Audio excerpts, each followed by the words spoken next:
एक वक्त था जब बंगाल इंडिया का सबसे अमीर और सबसे पावरफुल स्टेट माना जाता था। आज वही बंगाल इंडिया के सबसे पिछड़े हुए स्टेटों में गिना जाता है। ऐसा क्या हुआ इन 70 सालों में? आज मैं तुम्हें एक ऐसी कहानी सुनाऊंगा जिसमें करप्शन है, खून है और सबसे बड़ी बात, पूरे स्टेट की बर्बादी है।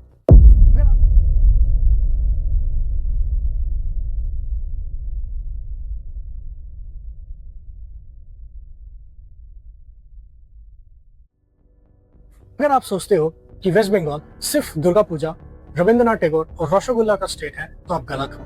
बंगाल एक ऐसा स्टेट है जहां पॉलिटिशियन अपनी कुर्सी बचाने के लिए जनता का खून तक बहा देते हैं। एक ऐसी पार्टी जो 34 इयर्स तक ऐसे राज करती है जैसे कोई डायनेस्टी रूल करता है। आज भी एक दीदी, एक अकेली औरत पूरे सियासत मशीनरी को अपने मुट्ठी में पकड़ के रखी हुई है। आज की वीडियो में हम बंगाल का पोस्टमार्टम करेंगे, हिस्ट्री से लेकर आज तक। और इस इलेक्शन की माहौल में ये वीडियो आपके लिए क्रैश कोर्स का काम करेगी बंगाल को समझने के लिए। लाइक करो, सब्सक्राइब करो, क्योंकि आगे जो भी मैं बताऊंगा वो आपको किसी टेक्स्ट बुक में नहीं मिलेगा। इमेजिन करो 1947 में अगर किसी ने पूछा होता कि इंडिया का सबसे पावरफुल स्टेट कौन सा होता, तो सब लोग ऑलमोस्ट बंगाल का ही नाम लेते। लेकिन आज 2024 में गुजरात, उड़ीसा और तमिलनाडु बंगाल से कई गुना ज्यादा आगे हैं। लेकिन ऐसा क्यों?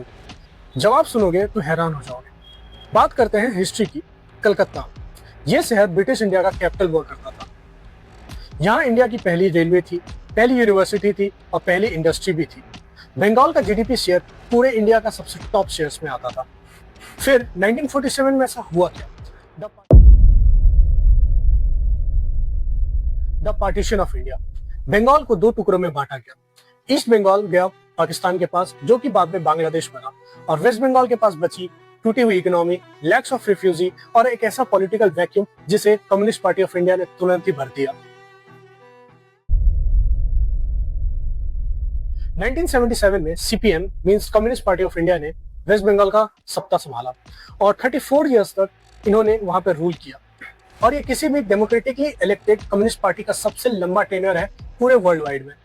अब डिस्कस करते हैं कम्युनिस्ट आइडियोलॉजी। कम्युनिस्टों का मानना है कि फैक्ट्रीज जो है वो वर्कर्स की है, जमीन है वो किसानों की है और किसी भी प्राइवेट कैपिटल का आना बिल्कुल बंद है। और इसी आइडियोलॉजी और इसी सोच ने वेस्ट बंगाल की इकोनॉमी को पूरा डिक्लाइन कर दिया। और इंडस्ट्रीज ने सोचा कि यहाँ पे पैसा लगाना मीन्स पैसा डुबाना। ट्रेड यूनियन इतने ज्यादा एग्रेसिव थे कि टाटा स्टील्स को पूरा फैक्ट्री को वेस्ट बंगाल से झारखंड में लोकेट करना पड़ा। जब इंडस्ट्री वालों ने ये पूछा कि अगर यहाँ पे आप फैक्ट्री लगाने दोगे, तो जवाब था नहीं। और रिजल्ट ये है कि जो उड़ीसा एक टाइम पे वेस्ट बंगाल से इतना पीछे था, आज मैन्युफैक्चरिंग, स्टील और माइनिंग में वेस्ट बंगाल से बहुत ज्यादा आगे है। मान लो तुम कल को फैक्ट्री बनाना चाहते हो और तुम्हारे पास जमीन है, प्लॉट है, पैसे भी हैं, सारी चीज है। एंड रात को एक आदमी आता है एंड बोलता है कि हमारे ही सिंडिकेट से आपको ईंट खरीदनी है, हमारे ही सिंडिकेट से आपको बालू लेना है, हमारे ही सिंडिकेट के लोग आपके लिए काम करेंगे, और अगर आपने मना कर दिया तो आपका कंस्ट्रक्शन कभी जीवन में नहीं होने वाला। और ये बंगाल का सच है आज भी। बंगाल में एक फिनोमेना है जिसे कहते हैं सिंडिकेट राज। और ये कोई एक मूवी का सीन नहीं, ये रियल लाइफ इशू है। आप लोग सोच रहे होंगे कि ये सिंडिकेट राज होता क्या है, ये सिंडिकेट है क्या? सिंडिकेट का मतलब आप ये समझ लीजिए कुछ लोकल स्ट्रॉन्ग मैन, जिसे हम बाहुबली भी कहते हैं, गुंडे भी बोलते हैं, जिसे दादा भी बोला जाता है वेस्ट बंगाल में, वो मोस्ट ऑफ द कंस्ट्रक्शन में यूज करने वाली चीजें लाइक ब्रिक्स, सैंड, ट्रांसपोर्ट्स, ये सब को कंट्रोल करते हैं। एंड कुछ कुछ केसेस में मजदूर लोगों को भी कंट्रोल करते हैं, जो काम करने जाते हैं कंस्ट्रक्शन साइट पे। और ये लोग किसी न किसी पॉलिटिकल पार्टी से कनेक्टेड होते हैं एंड स्ट्रांगली कनेक्टेड होते हैं। मतलब अगर आप वेस्ट बंगाल में कुछ कंस्ट्रक्शन करने जाओगे या कुछ बिजनेस करने जाओगे, तो आपको इन लोकल सिंडिकेट से गुजरना पड़ेगा। आपको इनको एक्सटॉर्शन मनी देनी पड़ेगी, जैसे आप चंदा बोल लीजिए या कुछ हफ्ता बोल लीजिए, वो आपको देना पड़ेगा। और ये एक सिस्टमेटिकली एक्सटॉर्शन रैकेट है जो गवर्नमेंट तक भी जाता है पैसा। और इसे चालू किया था सीपीएम ने, जिसमें कैडर्स पैसे उठाते थे। दीदी के जमाने में जो अभी चल रहा है उसमें उनके कार्यकर्ता जो भी हैं, लोकल दादा लोग, वो लोग उठाते हैं। और नाम चेंज हो गया, पार्टी चेंज हो गई, लेकिन सिस्टम वही का वही है। एंड इसी वजह से कोई भी इंडस्ट्री वहाँ पे इन्वेस्ट नहीं करना चाहती। और जो इंडस्ट्री वहाँ थी भी, वो भी किसी और स्टेट में लोकेटेड हो गया, जहाँ पे उनको अच्छा इंफ्रास्ट्रक्चर मिला एंड सिक्योरिटी मिली। ऑलरेडी इंडिया में बिजनेस करना बहुत ज्यादा स्ट्रगल बना हुआ रहता है। इतने सारे टैक्सेस, इतने ज्यादा लीगल एक्शंस होते हैं, उसके ऊपर से गुंडा टैक्स। और आपने अगर गुंडा टैक्स भर के यहाँ पे सेटल भी हो गए, तो टाइम टू टाइम मजदूर के जो ट्रेड यूनियंस होते हैं या मजदूर यूनियंस होते हैं उसके लिए हड़ताल करवा देंगे या तो आपको परेशान करेंगे और एक्सटॉर्ट करेंगे। अब आते हैं वेस्ट बंगाल के सबसे डार्क चैप्टर पे, मिरिक-जपाई मैसेकर। 1979 में लाखों हिंदू बांग्लादेशी रेफ्यूजीज, दलित रेफ्यूजीज सुंदरबन डेल्टा जो है वर्ल्ड का सबसे बड़ा डेल्टा, उसके एक छोटे से आइलैंड मिरिक-जपाई पे रुके हुए थे। एंड उन्होंने सरकार से बस ये मांगा कि उनको बस वहां पे एज अ रिफ्यूजी स्टेटस वहां पे रहने दिया जाए। लेकिन कम्युनिस्ट पार्टी के लोगों ने उनको रहने नहीं दिया क्योंकि वो लोग उनके कोर वोट बैंक में नहीं आते थे। उनका खाना रोक दिया, औरतों के साथ असॉल्ट अब्यूज हुआ और वो लोग भूखे मर गए। एंड ये चीज आपको किसी भी हिस्ट्री के बुक्स में बेयरली मिलेगी क्योंकि ये डार्क साइड दिखाता है वेस्ट बंगाल के मैसेकर। मिरिक-जपाई मैसेकर के बारे में नहीं पता है तो प्लीज आप इसे गूगल में सर्च कीजिए। बहुत रेयरली इसका आपको एविडेंस मिलेगा, बट ये ट्रूथ है। बहुत सारे लोगों का जान गया था और बहुत सारे औरतों के साथ अब्यूज हुआ था। एक औरत अकेले सीपीएम के 34 साल के आयरन ग्रिप को तोड़ते हुए वो प्रोटेस्ट में रोती भी है, लाठियां भी खाती है और सब लोग कहते हैं कि दीदी आ गई है, अब सब ठीक हो जाएगा।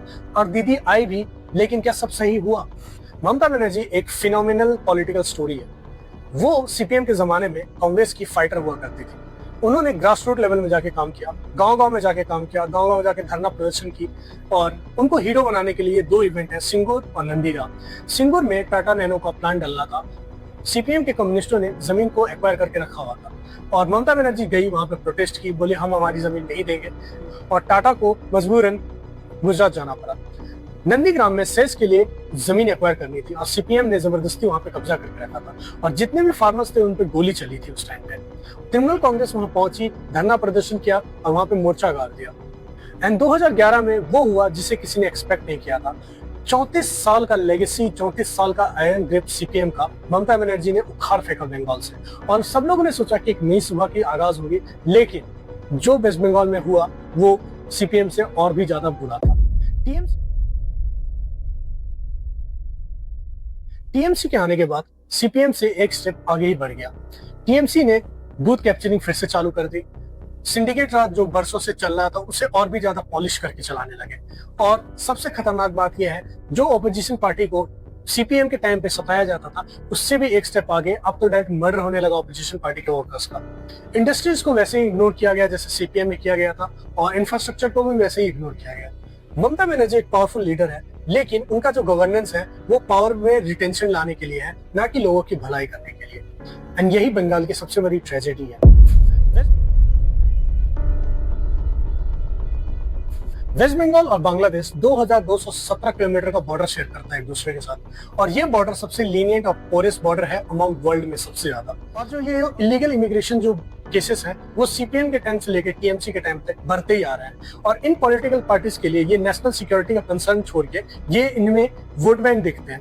एंड एक इलीगल इमिग्रेंट को इंडिया में क्या चाहिए? फ्री डॉक्यूमेंटेशन, फ्री का शेल्टर और फ्री का खाना। और ये तीनों चीज ये पॉलिटिकल पार्टीज इनको प्रोवाइड करवाते हैं और ये जो इलीगल इमिग्रेंट्स हैं वो इनके वोट बैंक बन जाते हैं और इंडियन भी बन जाते हैं। लेकिन जो ये लोग आते हैं, जो माइंडसेट और जो आइडियोलॉजी के साथ आते हैं, वो मैंने इस वीडियो में लिंक किया है। अब प्लीज जिसमें वीडियो में देखिए कि इलीगल इमिग्रेशन कितना बड़ा थ्रेट है इंडिया के लिए।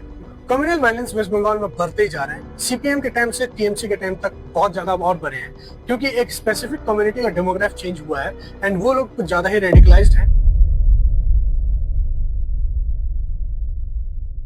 Communal violence cases like Murshidabad anti work law right 2025 में, जिसमें मुर्शिदाबाद के डिस्ट्रिक्ट्स में इतना ज़्यादा वायलेंस हुआ था। मालदा जुडिशियल ऑफिसर का घेराव जो 10 घंटे तक एसआईआर ऑफिसर्स को बंदी बना के रखा था, हॉस्टेज बना के रखा था। रामनवमी क्लासेस जो मुर्शिदाबाद के डिस्ट्रिक्ट में हुआ था और हावड़ा और हुगली जैसे डिस्ट्रिक्ट्स में भी हुआ था। मेजर रेप केसेस और सेक्सुअल असॉल्ट के केसेस लाइक संदेश खली में जो टीएमसी के लीडर्स ने जो दुष्कर्म किया था वहाँ के औरतों के साथ एंड जो वायलेंस किया था। हंस खली स्कूल गर्ल रेप केस 2025 में एंड इसमें भी एक माइनर लड़की को अब्यूज किया गया था by the local TMC leader की बेटे के द्वारा। कोलकाता आरजेकर मेडिकल रेप केस, आप सबको इसके बारे में पता होगा, बहुत प्रोटेस्ट भी हुए थे। And south Kolkata law college gang rape, इसमें भी बहुत ज़्यादा प्रोटेस्ट हुआ था। And Narayangarh assault 2025, local TMC Lakshman Siddha इसमें शामिल थे। एंड इस सब के बाद भी एक सिटिंग चीफ मिनिस्टर जो खुद एक फीमेल है, उनका बयान कुछ ऐसा था। the opposition, and they have already started taking it as from the opposition. But why Mamata Banerjee said that the girls should not be allowed to go out of the hostel at night. So there are two sides of it. Definitely, this is a statement which the opposition has already started raising. हमने history से लेके अभी तक की बंगाल की सारी problems को discuss किया है यहाँ पे, लेकिन जो आने वाली गवर्नमेंट है, अपार्ट फ्रॉम पॉलिटिकल पार्टी, मैं उनको सिर्फ सजेस्ट करने वाला हूँ इन कुछ चीजों के बारे में।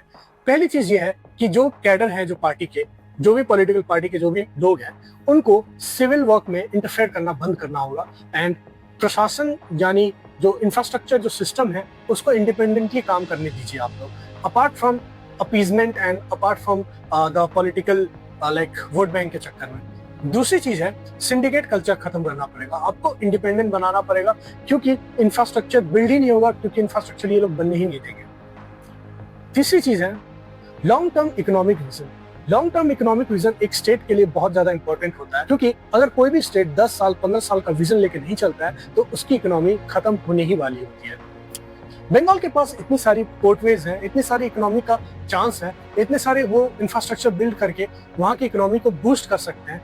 आज जितना पोटेंशियल मुंबई और गुजरात के पास है, उतना ही पोटेंशियल वेस्ट बंगाल के पास भी है, लेकिन वेस्ट बंगाल की इकोनॉमी बस उस आइडियोलॉजी के कारण डूबी हुई है, जो आइडियोलॉजी से अभी का पॉलिटिकल पार्टी चल रहा है। एंड सबसे लास्ट है, देखिए हम लोग यूथ है, हम लोग के पास पावर है, हम विजन है, हम लोग के पास इंटेलेक्ट है, हम बना भी सकते हैं, बिगाड़ भी सकते हैं। As a Gen Z we are like revolting, हम रिवोल्ट कर सकते हैं, हम अपनी जॉब्स छोड़ सकते हैं, हम अपना गवर्नमेंट को क्रिटिसाइज कर सकते हैं, खुलेआम कर सकते हैं। एंड ये प्रॉस्पेरिटी को हमें यूज करना पड़ेगा अपने ही स्टेट को बढ़ाने में।